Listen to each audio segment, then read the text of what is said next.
बहू और करामाती तोता।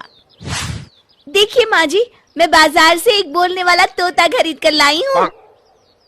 क्या बात है माँ जी, इस लाल रंग की साड़ी में आप बहुत सुंदर लग रही हो। अरे वाह वाह, बोलने की कला के साथ साथ ये तो बुद्धिमान भी जान पड़ता है। तूने इसे खरीदकर बहुत अच्छा किया। अगले दिन जब मोना का पति सुभाष ऑफिस के लिए निकलता है, तभी तोता कहता है, मोना बहन, आज तुम्हारे पति का स्कूटर चोरी हो जाएगा। अरे तो बोलना जानता है, इसका मतलब ये तो नहीं कि तू कुछ भी बोलेगा। मैं तो अंतर्यामी हूँ, किसी का भी भविष्य बता सकता हूँ। तुम्हें शाम को पता चल जाएगा। और फिर उसी शाम सुभाष परेशान होकर घर पहुंचता है। अरे भाग्यवान, आज मेरा स्कूटर चोरी हो गया। समझ में नहीं आता क्या करूं। मोना खुशी से उछल पड़ती है। क्या स्कूटर चोरी हो गया? इसका मतलब इस तोते की भविष्यवाणी सत्य हो गई। वाह वाह वाह वाह, ये तो चमत्कार हो गया जी, चमत्कार। अरे भाग्यवान, तुम्हारी तबीयत तो ठीक है ना? मेरा स्कूटर चोरी हो गया है और तुम खुश होकर उछल रही हो।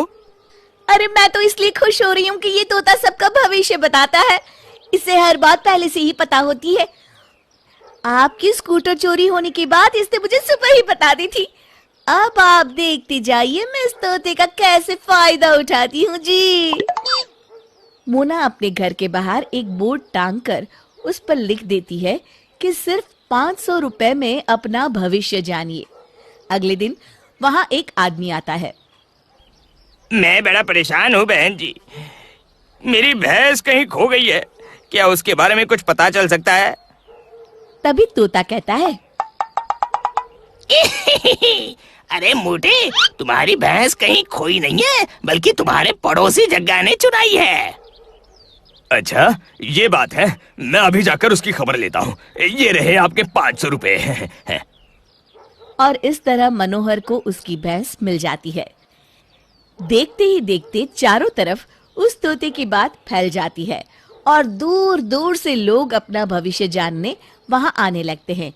सारा दिन लोगों की भीड़ लगी रहती थी। वाह बहू, तेरे दिमाग का तो जवाब नहीं। क्या तरकीब लगाई है तूने। ये तोता तो किसी सोने के अंडे देने वाली मुर्गी से कम नहीं है। माँ जी, आप तो बैठकर बस नोट गिनिए। मोना तोते से सारा दिन काम लेती थी, लेकिन ठीक तरह से उसकी देखभाल भी नहीं करती थी। फिर एक दिन थकान के मारे बेचारा तोता बेहोश हो जाता है और उस दिन सभी लोग वापस लौट जाते हैं। अरे लालची औरतों, मुझे बड़ी जोरों की भूख लगी है, कुछ खाने के लिए दे दो। आज मेरी तबीयत ठीक नहीं है।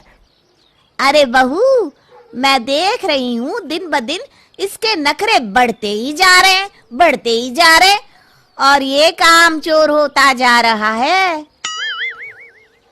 आपने बिल्कुल सही कहा माँ जी, आज इसकी वजह से हमारा बहुत नुकसान हो गया। मेरी बात कान खोलकर सुन ले। आज तेरी सजा ये है कि तुझे दिन में सिर्फ एक वक्त खाना मिलेगा। अरे मर गया रे, मैं कैसी चांडाल औरतों के चंगुल में फंस गया हूँ।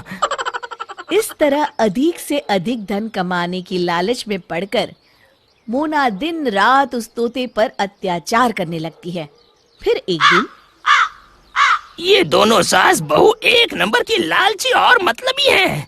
मुझे इन्हें सबक सिखाना ही पड़ेगा। फिर अगले दिन से वो तोता लोगों को गलत भविष्य बताना शुरू कर देता है। अब इन दोनों की अकल ठिकाने आएंगी। कुछ दिनों के बाद दोनों सास बहू बैठी पैसे गिन रही होती है। तभी, बहू, अब तो हमारे पास बहुत सारे पैसे जमा हो गए हैं। अब हम अपने लिए एक बड़ा घर बनवाएंगे।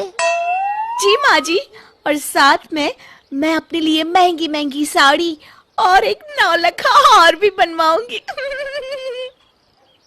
तभी उनके घर के सामने बहुत सारे लोग जमा हो जाते हैं और शोर मचाने लगते हैं। क्या हुआ जी? आप सब लोग इस तरह क्यों चिल्ला रहे हैं?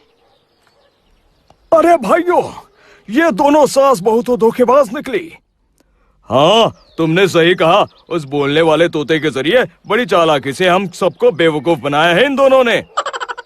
अरे, तुम्हारे उस तोते की गलत सलाह की वजह से मेरे घर में आग लग गई।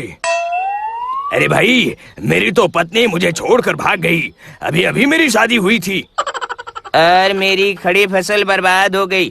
चुपचाप हमारे सारे नुकसान की भरपाई करो, वरना हमसे बुरा कोई नहीं होगा।